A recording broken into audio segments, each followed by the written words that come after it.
Hi, my name is BODE-FAVORS. I'm a 20-year-old computer science with data science student studying in UCD. I'm in my final year and I'm actually in the data science stream, which I chose last year, which means most of my work is kind of data science related, which I really enjoy.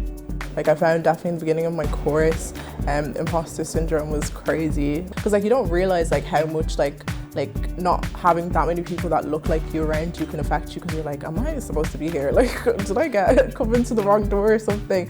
But surrounding yourself with people that are in the field who are succeeding as well, it's just amazing to see all the amazing things that women've done.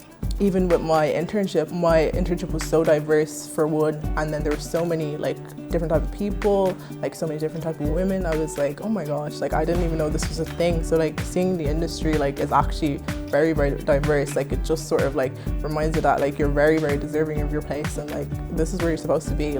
You got here because you earned it, and you're just as deserving as everybody else. So yeah, I definitely overcome that. So I know I'm supposed to be here and I'm very deserving of where I am.